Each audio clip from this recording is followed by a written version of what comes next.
Hey guys, Brian Hofmann with Mortgage Nerds in Appleton. Today we are here with Griffin, also with Mortgage Nerds. Yes, you are. So we've been getting a lot of calls lately about people asking, does it make sense to refinance, right? Right. So why don't we go into some benefits and options with obviously today's a rising rate environment.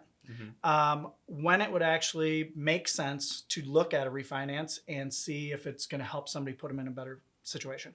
Right. So there's a couple different situations where it actually might make sense to refinance into a higher interest rate than what you're currently in.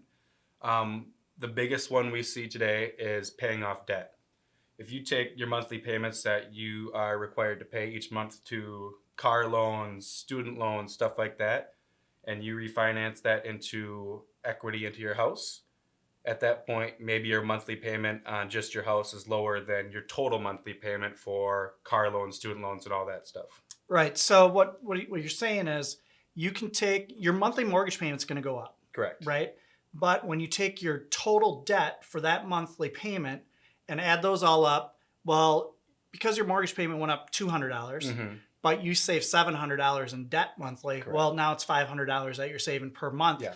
And, there's a lot of different factors, whether it makes sense to do that or not, depending on how long you're going to be in the home, things like that. But it's definitely one of the biggest things to do.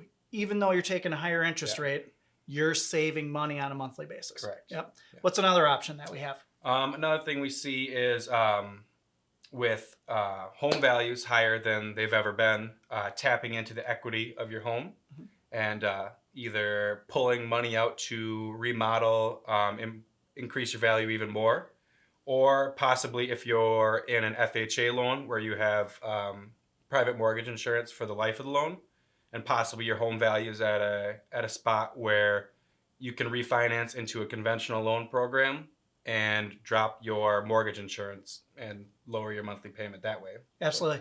So let's talk about the refinancing, tapping into some of the equity to remodel the home. Yeah. Right. I mean, this market right now, it's a really tough market on the buy side of things. There's a lot of people that may not want to enter into that buying pool, but that way they can remodel, get the house that they want.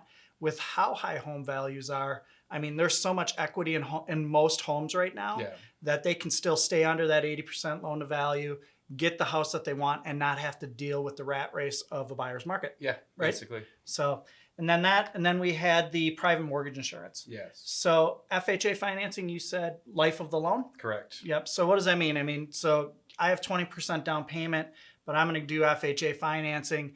In that situation, it actually would go away. Yeah. But with the conventional side of things, you're eliminating that private mortgage insurance, even though your rate went up. Correct. You still could be saving, depending on what that loan amount is, $50, $75, $100 a month. Absolutely. Yeah. So any other options that you can think of to where refinancing right now in today's rising rate environment actually makes sense? I think that's all I got right now. I think we covered most of it. So remember, mortgages are complex. Let mortgage nerds give you the answers you need.